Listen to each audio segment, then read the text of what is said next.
Three men in expensive suits saw a quiet woman in worn clothes and decided to teach her a lesson.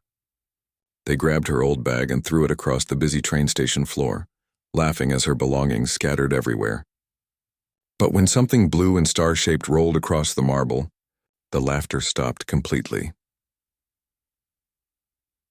Before you watch complete story, comment below from which country are you watching. Don't forget to subscribe. The afternoon sun streamed through the tall windows of Union Station as Sarah Martinez adjusted the strap of her worn canvas bag. The bustling terminal buzzed with travelers rushing to catch trains, their voices echoing off the marble floors. Sarah moved quietly through the crowd, her brown hair pulled back in a simple ponytail, wearing faded jeans and a plain blue sweater that had seen better days. She had hoped to blend in, to be invisible like she preferred. After 3 years back home, she still felt more comfortable in the shadows than in the spotlight. The crowded station made her nervous, but she needed to catch the 4:15 train to visit her sister upstate. Her sister Emma was the only family she had left, and their monthly visits were one of the few things that kept Sarah grounded.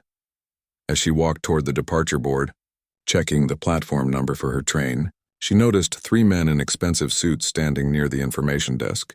They were loud, their voices carrying across the terminal as they complained about delayed flights and incompetent staff. One of them, a tall man with graying hair and a red face, was particularly aggressive toward a young station employee who was trying her best to help them. Sarah tried to give them a wide path, but the terminal was crowded and she had to pass close to where they stood. As she walked by, her old bag brushed against the tall man's briefcase.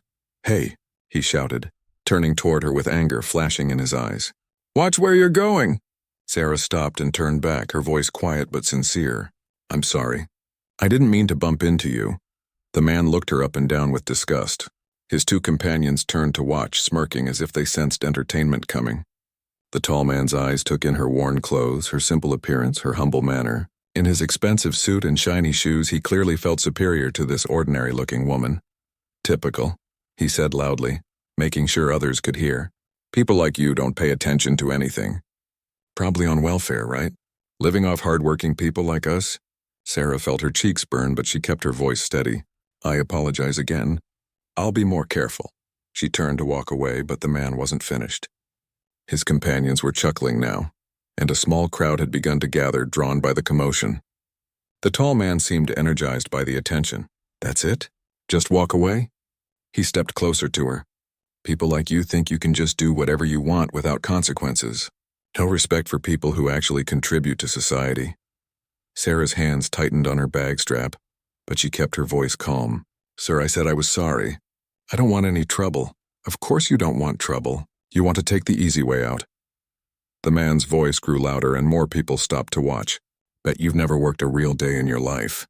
Never done anything meaningful for your country or your community." His companion, a shorter man with a cruel smile, joined in. "Look at her, Frank, probably never even served. While our boys were overseas fighting, people like her were sitting at home collecting checks." The third man nodded in agreement.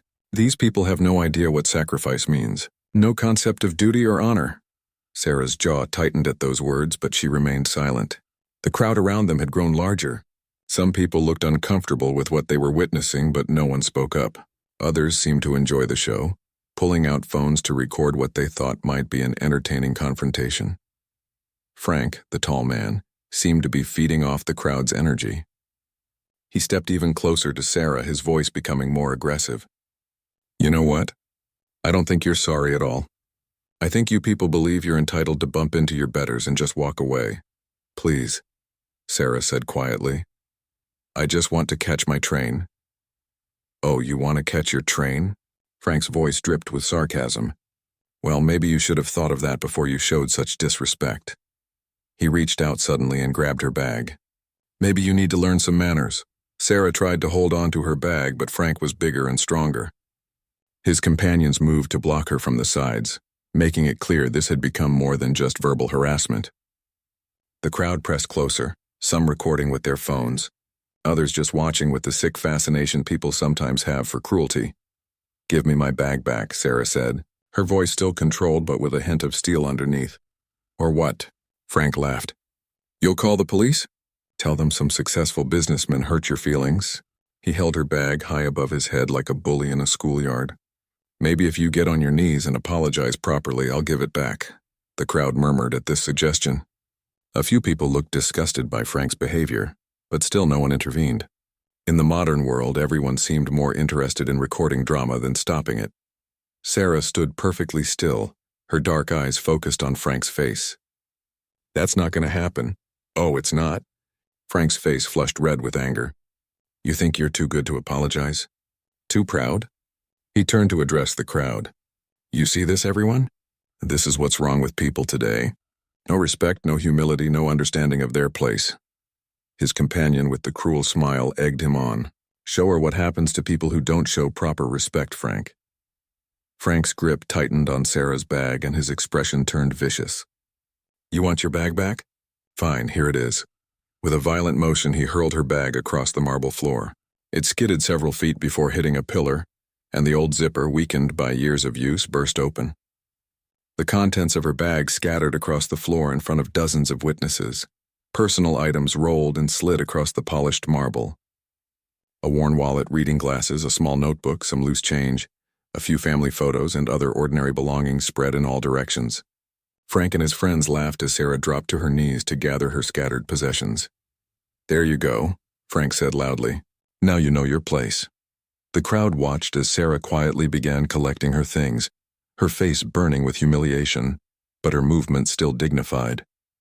Some people had their phones out, recording her on her hands and knees gathering her belongings.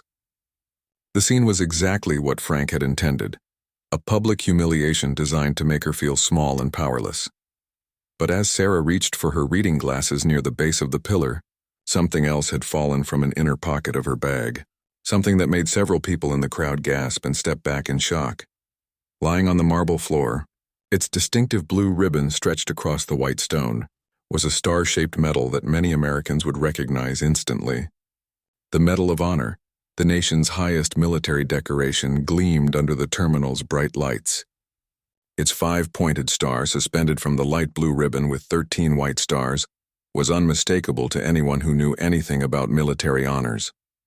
The sight of the medal stopped all conversation.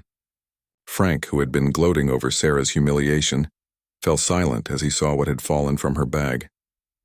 His companions stopped laughing. The people with phones slowly lowered them. The entire crowd seemed frozen as they processed what they were seeing. An elderly man near the front of the crowd, wearing a Vietnam veteran's cap, was the first to move. He stepped forward, his eyes wide with recognition and disbelief. "Ma'am," he said softly, his voice carrying clearly in the sudden silence. Is that the Medal of Honor?" Sarah looked up from where she knelt on the floor, her face flushed with embarrassment. She saw her medal lying exposed on the marble, saw all the eyes staring at it, saw the shocked expressions of people who moments before had watched her humiliation with indifference or amusement. "Yes," she said quietly, reaching for the medal with hands that shook slightly. The elderly veteran's face went pale. He immediately removed his cap and held it over his heart. "Ma'am, I am so sorry. I am so deeply sorry." Other veterans in the crowd began to recognize the significance of what they were seeing. A younger man in a Marine Corps sweatshirt stepped forward, his face filled with horror at what he had witnessed. "You're a Medal of Honor recipient?" he asked, his voice barely above a whisper. Sarah held her medal gently, its weight familiar in her palm. She had carried it with her everywhere for 3 years, but always hidden, always private. The medal represented the worst day of her life and the best day of her life, all wrapped up in a piece of metal and ribbon that most people would never understand. "Yes," she said again, getting slowly to her feet. The change in the crowd was immediate and dramatic. People who had been recording her humiliation suddenly put their phones away, looking ashamed. Those who had watched with amusement now couldn't meet her eyes. The terminal, which moments before had been filled with the buzz of conversation and laughter at her expense, became almost silent. Frank stood frozen, his face draining of color as he realized what he had just done. He had publicly humiliated a Medal of Honor recipient, someone whose courage and sacrifice had earned the nation's highest recognition. His companions looked equally stunned, suddenly understanding that their victim was anything but powerless or worthless. The elderly Vietnam veteran approached Sarah with obvious reverence. Ma'am, what you did, what you must have done to earn that. There are no words. His voice broke slightly. And what just happened to you here, what these men did, it's a disgrace. Sarah carefully tucked her medal back into her bag, her movements precise and controlled despite the tremor in her hands. It's all right, she said softly. People don't know. It's not all right, the Marine said firmly, his voice carrying across the terminal. You shouldn't have to hide who you are. You shouldn't have to suffer that kind of treatment from anyone. More veterans were gathering now, drawn by words spreading through the crowd. A woman in an army jacket pushed through the circle of people, tears in her eyes. Ma'am, I served 2 tours in Afghanistan, she said. I know what the Medal of Honor means. I know what you had to do to earn it. And what these men did to you. It makes me sick. Frank finally found his voice, but it came out as a croak. I didn't know. Sarah turned to look at him, her dark eyes steady and calm. There was no anger in her expression, no desire for revenge. Just a quiet dignity that made Frank feel smaller than any shouting or insults could have. You didn't know because you didn't care to know, she said simply. You saw someone you thought was beneath you, someone you could hurt for your own entertainment. My medal doesn't change what you did, it just shows who you really are. A TSA officer had arrived, drawn by the commotion. When he saw the gathering of veterans and the respectful way they were treating Sarah, he approached carefully. Is everything all right here? He asked. The elderly Vietnam veteran spoke up, his voice carrying the authority of someone who had seen real combat. Officer, this lady here is a Medal of Honor recipient.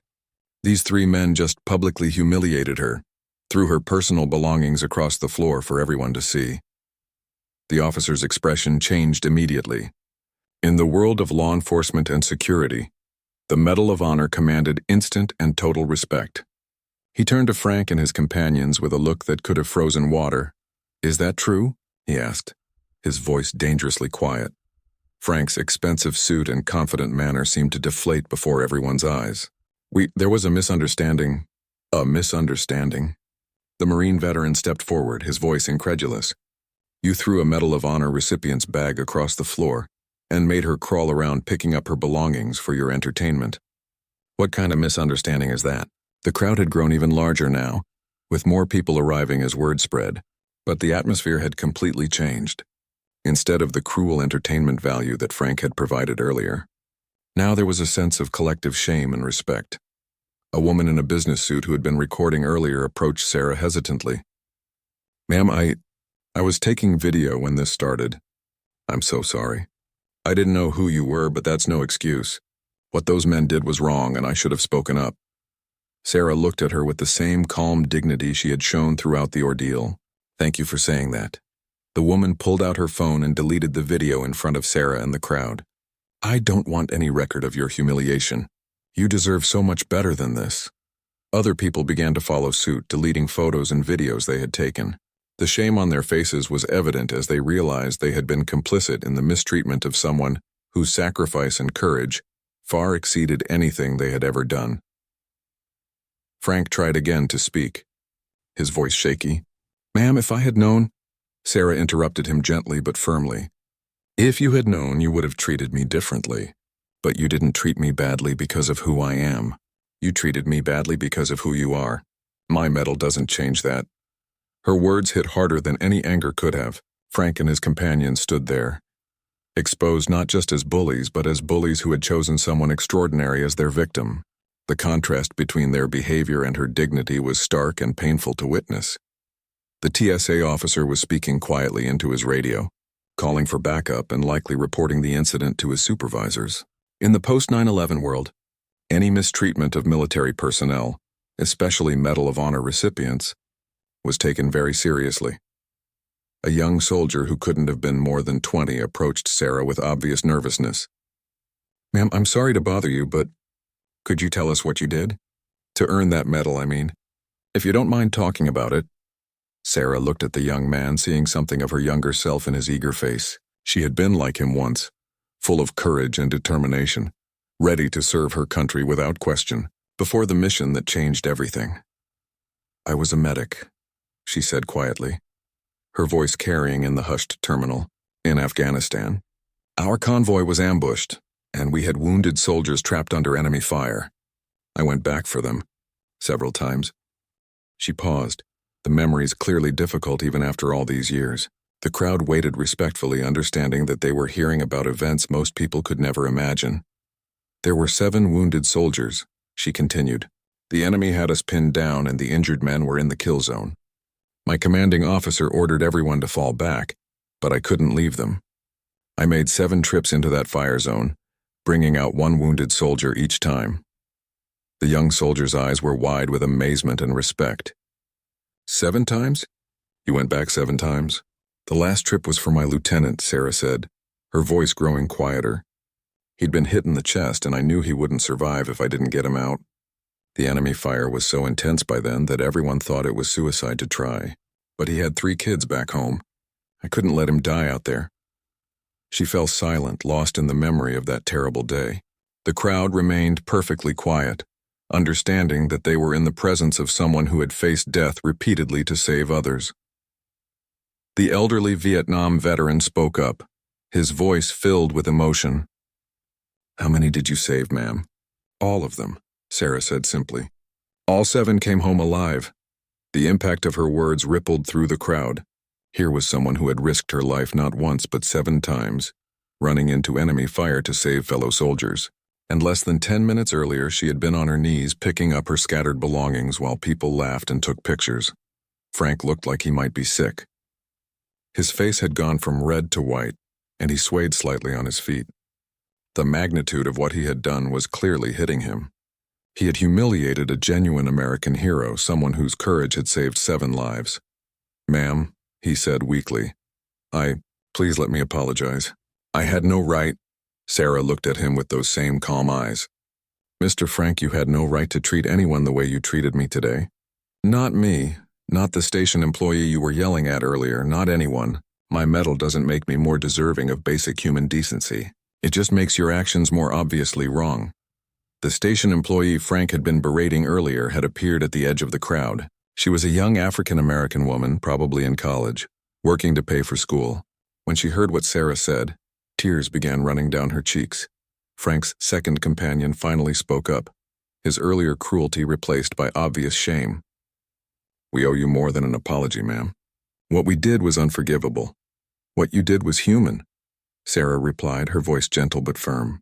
Ugly human behavior, but human nonetheless. The question is what you do next. How you treat people going forward. That's what really matters. The TSA officer returned with his supervisor, a stern-looking woman who clearly understood the situation's gravity. She approached Sarah with obvious respect. Ma'am, I want to personally apologize for what happened in our facility. This kind of behavior is completely unacceptable, especially towards someone with your service record. Sarah nodded politely. Thank you. I just want to catch my train to see my sister. The supervisor looked at her watch. The 4:15 to Albany? Ma'am, we'll make sure you get on that train. And these gentlemen will be having a conversation with security about appropriate behavior in federal facilities. Frank and his companions were escorted away, their earlier arrogance completely gone. As they left, Frank turned back one more time, his face filled with regret and shame. Ma'am, I'll never forget this. I'll never forget what I did, and I'll never forget who you are. I'm sorry. Sarah watched them go with the same calm expression she had maintained throughout the entire ordeal. Then she turned back to the crowd that had gathered around her. Thank you all for your kindness, she said. But I really do need to catch my train. The elderly Vietnam veteran stepped forward one more time. Ma'am, would it be all right if we escorted you to your platform? It would be an honor. Sarah looked around at the faces surrounding her, veterans and civilians, young and old, all looking at her with a respect and admiration that made her uncomfortable. She had never wanted this kind of attention. The metal in her bag felt heavier than usual. That's very kind, she said, but not necessary. I've been taking care of myself for a long time. The Marine veteran smiled. Yes, ma'am, I can see that. But sometimes it's not about needing help. Sometimes it's about letting others show their respect. Sarah considered this, then nodded slowly. All right. Thank you. As the group began moving toward the platforms, the young soldier who had asked about her medal fell into step beside her. Ma'am, can I ask you something? He said quietly. Of course. Do you ever regret it? Going back for those soldiers? Sarah was quiet for a long moment as they walked through the terminal. Around them, normal life was resuming. Travelers hurrying to catch trains, families saying goodbye, the usual bustle of a busy transportation hub. But their small group moved with a different energy, a quiet dignity that seemed to create a respectful bubble around them. "I regret that it was necessary," she finally said. "I regret that war puts people in positions where such choices have to be made. But do I regret saving those 7 lives? Never. Not for a single moment," the soldier nodded, understanding in his young face. "I hope I would have the courage to do what you did." "I hope you never have to find out," Sarah replied gently. "But if you do, you'll discover that courage isn't the absence of fear. It's doing what's right despite being terrified." They reached the platform where her train was boarding. The small group of escorts stood respectfully as Sarah prepared to board. The elderly Vietnam veteran stepped forward one last time. "Ma'am, it has been the honor of my life to meet you. What you did overseas and how you handled yourself back there. You represent the very best of what America can be." Sarah shook his hand, then looked around at all the faces watching her. "Thank you all. But remember, everyone has the capacity for courage. Everyone has the ability to do the right thing when it matters. You don't need a medal to be a hero. You just need to care more about others than you do about yourself." As she boarded her train, the veterans on the platform stood at attention. It was an informal salute, but the respect and admiration were unmistakable. Other passengers who had witnessed the scene looked on with curiosity and growing understanding. Sarah found her seat by the window and looked out at the platform as the train prepared to depart. The small group was dispersing now, but she could see them talking among themselves, sharing the experience they had just witnessed. She wondered if any of them would be changed by what they had seen, if they would treat the next stranger with more kindness, more respect.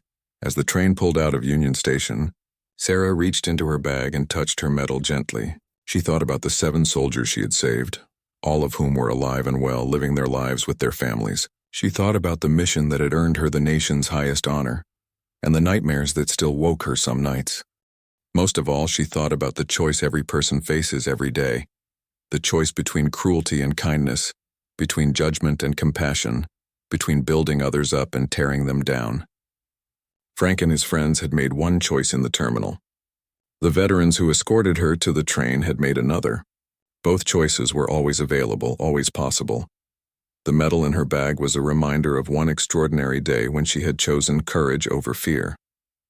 But the real test of character wasn't in those dramatic moments. It was in the daily choice to treat others with dignity, to look beyond appearances, to remember that everyone has a story worth respecting. As the train carried her toward her sister's house, Sarah allowed herself a small smile. In a strange way, the ugly incident in the terminal had turned into something beautiful. People had seen the worst and best of human nature in the space of a few minutes. Some had learned about respect and dignity. Others had been reminded of the courage and sacrifice that exists in ordinary-looking people all around them. Her medal would go back into its hiding place in her bag where it belonged. Not because she was ashamed of it, but because true heroism didn't need recognition to be real. It existed in the choice to do right when doing wrong would be easier, to help when helping was dangerous, to stand up when staying silent would be safer. The train rolled through the countryside toward her destination, carrying a quiet hero who had reminded everyone she met that day that appearances can deceive, that judgment can wound, and that kindness can heal. In her wake, she left people who would think differently, act better, and remember always the day they watched someone extraordinary handle cruelty with grace and teach them what real dignity looked like. The Medal of Honor in her bag had fallen to the floor in Union Station, but the values it represented had lifted everyone who witnessed its reveal. Sometimes the most important battles aren't fought with weapons on foreign soil. Sometimes they're fought with character and compassion in the everyday moments when we choose who we want to be.